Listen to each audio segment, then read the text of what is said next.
This is the Bush Whisperer coming at you from the most beautiful penguin sanctuary, southern tip of Africa, Boulders, Simonstown, Cape Town.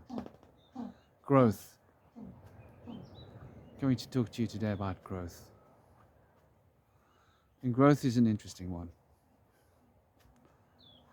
We all know what growth is when we see it physically.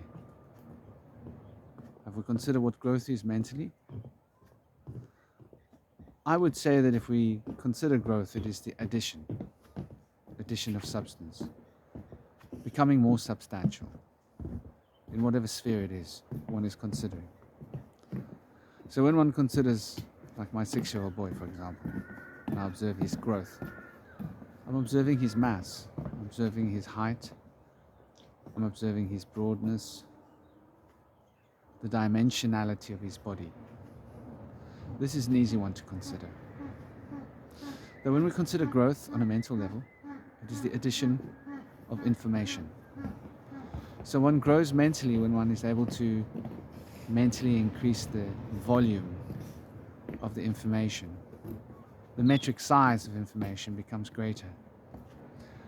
And emotionally, one is grown when one is able to increase the capacity to experience emotion, the metric.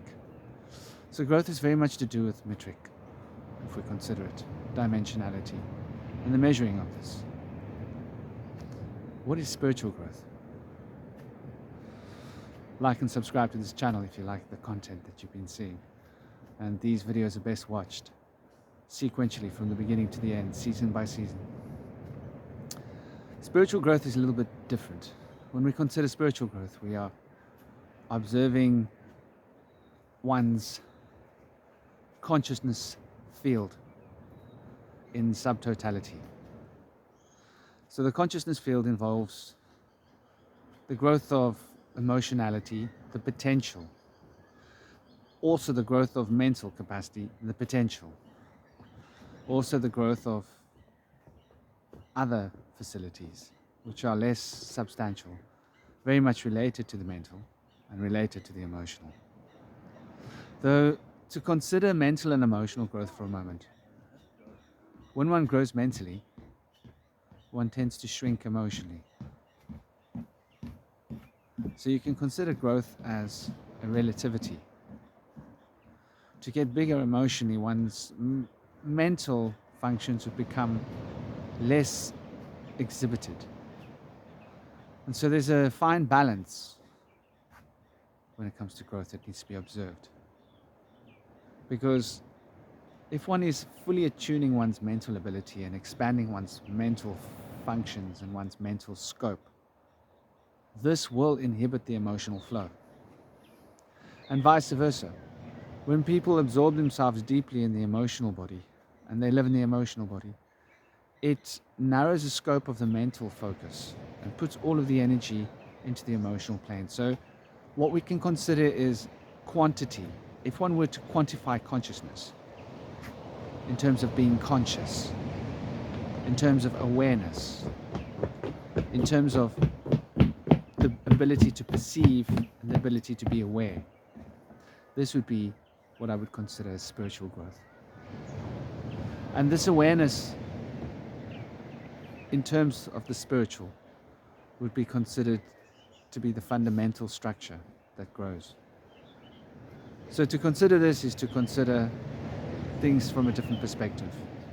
We need to consider the duality, and then we need to consider the polarity, which transcends duality. The yang-yin gives you an insight into the way this operation operates through the human awareness. And it's quite fundamental to realize that we can't always observe our own growth, but others can readily see when we've grown.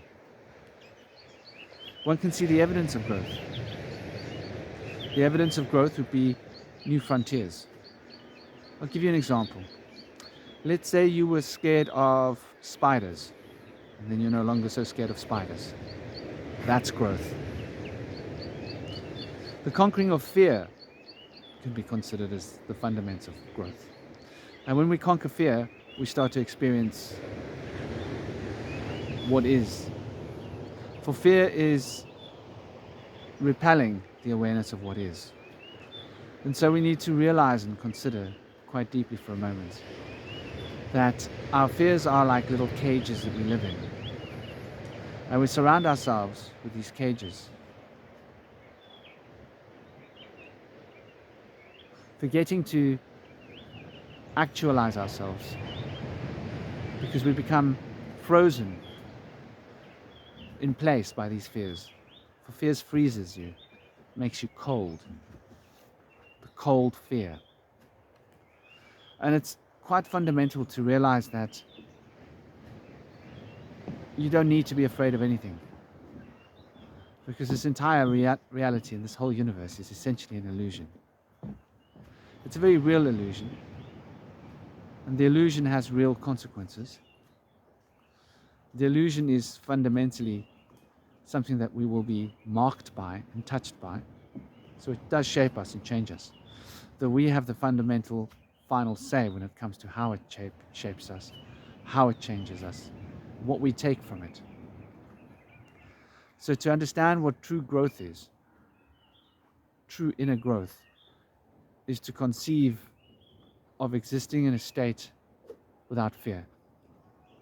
Now, great masters have spoken of being like a child. Approach the spirit as a child would. Expectations.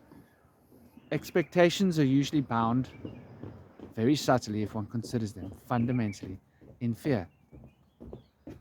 Because we are afraid of certain outcomes, our mind moves towards facilitating the type of outcomes that we would wish upon ourselves. And we thus facilitate situations, patterns, controlling the cycles of time as we can, through the illusion of time, through the illusion of doing, in such a manner that we're able to generate a fairly substantial expectation of what is expected to be. And thus, we can keep our fears at bay. So there's something quite fundamental in understanding this. When you expect the weather to be hot, you expect it to be hot because you didn't take a raincoat or a jersey with you, and you don't want to be cold or wet. And there's this fine balance that rolls with expectation. So true growth is transcending expectation on the spiritual plane, transcending fear, transcending the inhibitions which are the instruments of fear, and becoming completely as a child. And when one becomes completely as a child, one is in a state of harmony. And so we can understand that it's important for us through this journey of life to be able to face our fears and to be able to consider our expectations very closely. Question what it is we expect, why? How is this shaping our reality? How is it shaping our perception? How is it affecting the scope of our awareness? For when one is in a state of balance and harmony, one transcends these needs. And so we can understand that true growth is emptiness, not fullness. So there's a little bit of a twist of the metric when we consider the spiritual growth with regards to the phenomenal growth that we cannot consider with regards to the mind or the emotional body. But we can consider the emotional body as one side of our personality, one side of our being. And we can consider the mental body as one side of our being as well. So here we have the Ida, the emotional reality, as it's called in the Vedic tradition, and the Pingala, the mental side of being, as it's called in the Vedic tradition. And these two, as you've seen in the diagrams, wind around the chakras in the spine, which are the hormonal centers, since the perspective is coming from the astral. And you can consider the same reality being expressed by the descending power or the ascending power of Etzchim, of the Kabbalistic tree of life. And so these two diagrams act as awesome models to give you an understanding of how this works. From a spiritual plane, if the one side becomes over-accentuated, the compensation is that the other side will become under-accentuated. If you walk and you put a lot of weight on your right shoulder, it will balance you towards leaning right, and vice versa. So in the same way, true growth relates to balance and harmony. For in order for true expansion to occur, one needs to be in a state of balance and harmony. For the balance means that the expansion is able to move without diminishing any of the other features. I want you to consider that. So you can thus put weight on both shoulders equally. And thus you will not be diminishing your ability to move and operate and walk because of lopsidedness with weight on one shoulder. Any of you ever carried a lot of weight, carried a lot of packets? I've always, when I've done my shopping, liked to carry a lot. I don't like to do multiple trips. If I go shopping, I like to get it done. And so it really is a great thing to be able to, before you carry a lot of packets or carry a lot of things, if it's a lot of water bottles that you're carrying, whatever, to balance the weight, you know. It really makes it a lot more pleasant as a journey, and it makes it easier with less consequences to the body. So there's something to consider in the nature of balance and harmony as it is related to the spiritual growth, the spiritual plane. One doesn't grow by forcing growth. One doesn't grow by pushing the extremities of growth.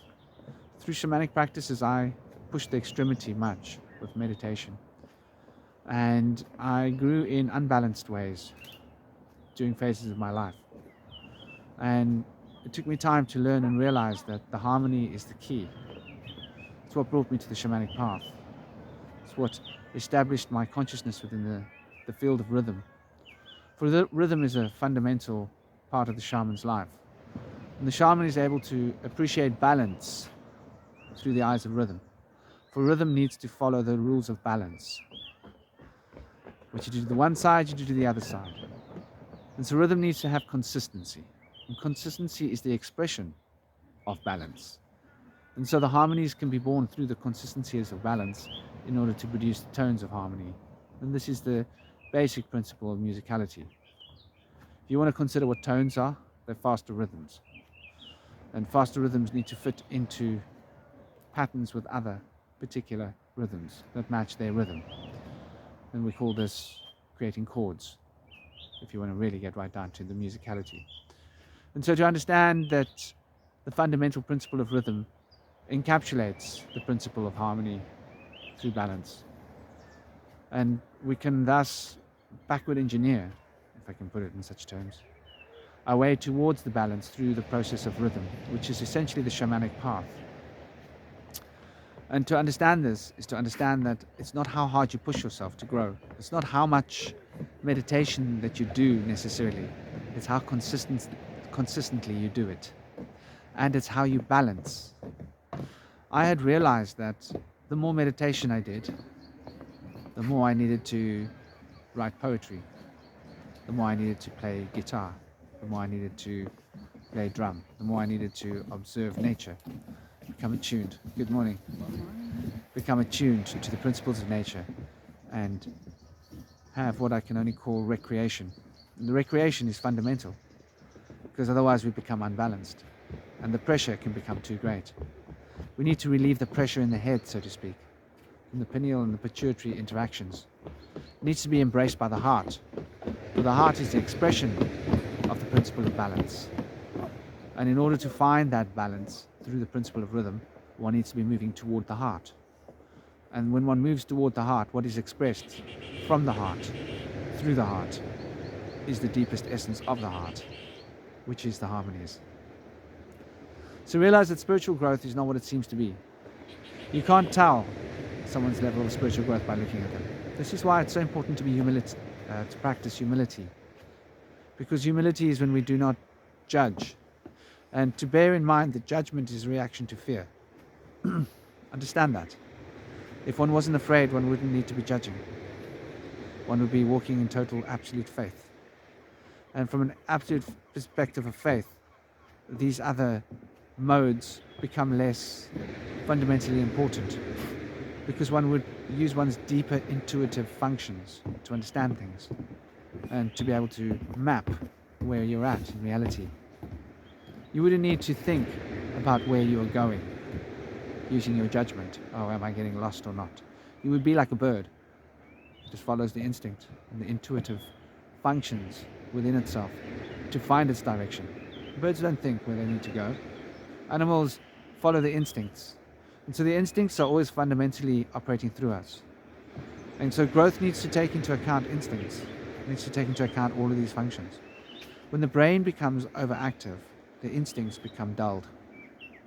So there's a fine balance between the instincts, the mental development and the emotional development, the expressions, and being able to gain sense from the impressions from the world around us. Do like and share this video. Smash the subscribe button so you don't miss the daily uploads. I hope this has been something to whet your appetite. It's the basic introduction into the principles of growth. We're going to follow deeper as this series expands. In the third series, we'll be getting more into the occult truths. Have an absolutely gorgeous day. Don't forget to smile. Life is short. Life is beautiful. Seek growth in all aspects of yourself. And you'll find that the harmonies of being will work through you, move you towards a state of true inner rhythm. And allow that inner rhythm to become the guiding principle that guides you. And it's about maintaining a consistent practice. I come and watch the sunrise every morning and walk through the nature reserve every day. It's about consistency. It's not about having a great day one day in a week and then letting the other days slip away back into annulment. The way in which Christianity has become a bit of a dope religion, I call it that. In as much as people can do what they want from Monday to Friday and Saturday, and then Sunday they put in their church clothes and go be all holy.